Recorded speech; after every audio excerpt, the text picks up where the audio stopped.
afternoon. It is Thursday. Thursday afternoon. We almost through the week. One more day to go for most of us that work Monday through Friday. But the topic this afternoon is going to be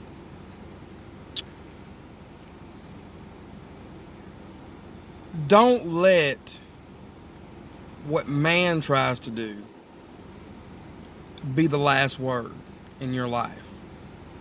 And the reason I say that is because there especially are things that have come that has come about, and we've allowed what somebody human, flesh and blood, to decide what our quality of life is going to be.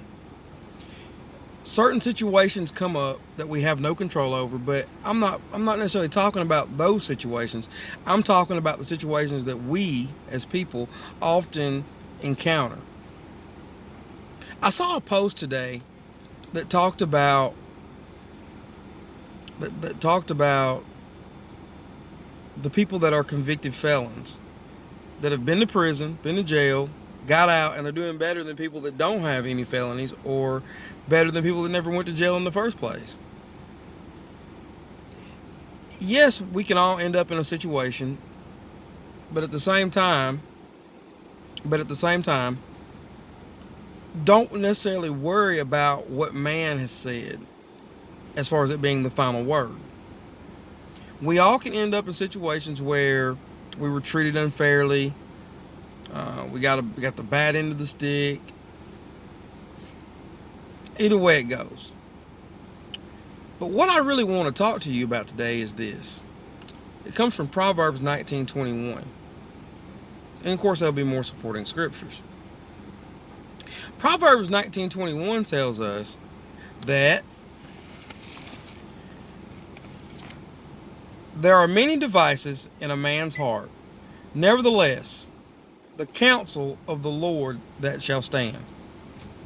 What that's telling us is this. It doesn't matter. Man does not have the final word. He doesn't. And one thing about it, we have to look at ourselves. We have to change our habits, our way of thinking on things. Change the thoughts that we actually dwell upon. Now, that being said, yes, you may be in a bad situation, but are you doing what you can do? Are you doing everything you can do to be a part of your own rescue? God's going to do his job no matter what, but you got to do your job. How do you do that? Well, it's simple. Let's turn over to 1 Peter 5, around the 7th verse. It says, we're going to go back to the 5th verse. Likewise, ye younger, submit yourselves unto the elder. Yea, all of you, be subject to one another, and be clothed with humility. For God resisteth the proud, and giveth grace to the humble. Humble yourselves, therefore, under the mighty hand of God, that he may exalt you in due time, casting all your cares upon him, for he careth for you. That's the answer.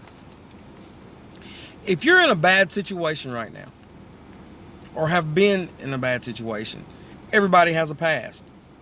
Everybody's made some mistakes. Everybody's done things they're not necessarily proud of.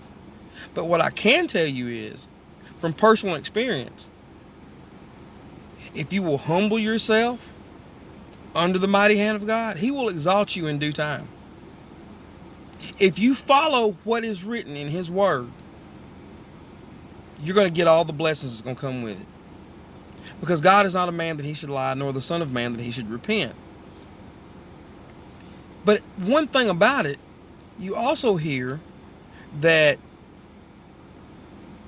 casting all your care upon him, for he careth for you. Even in a bad situation, even if friends forsake you, if family turns their back on you, God still cares about you. God still loves you no matter what. That being said, if you want to make it out of this bad situation, no matter no matter how bad it may be, no matter how ugly it may look, no matter how people may have slandered your name, remember this.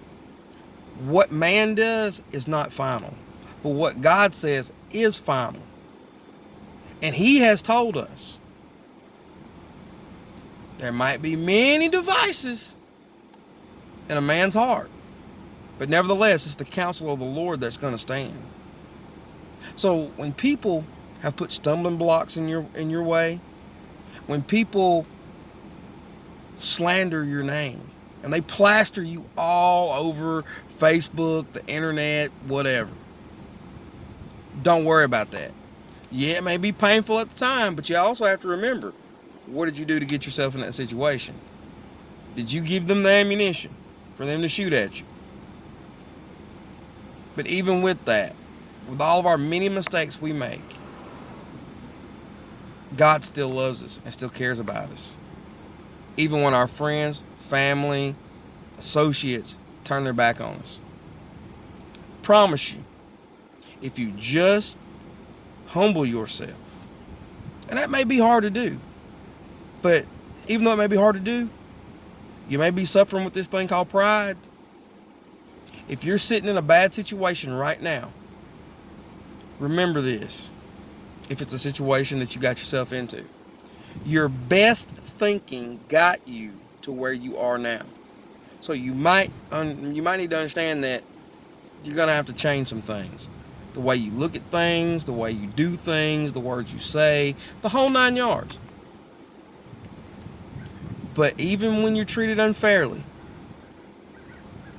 God's word's still final.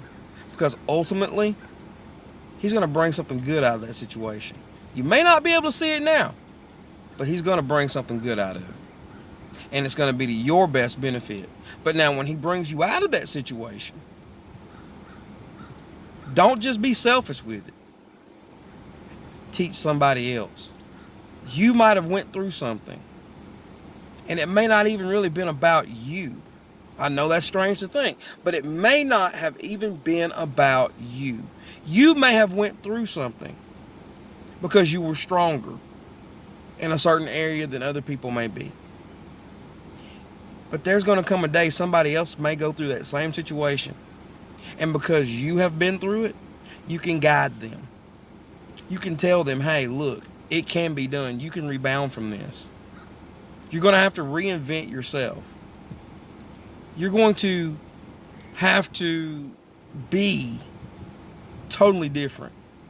You're going to have to be better than you once were. So when you get to that point,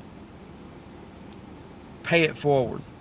Help the next person out. If you see somebody in a bad situation that is going down the wrong road, tell them something. Hey, look, if you keep going this way, look at me.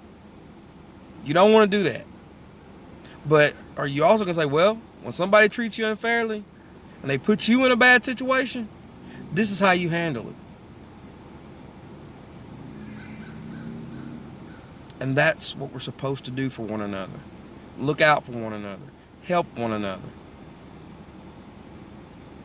Y'all have a good afternoon.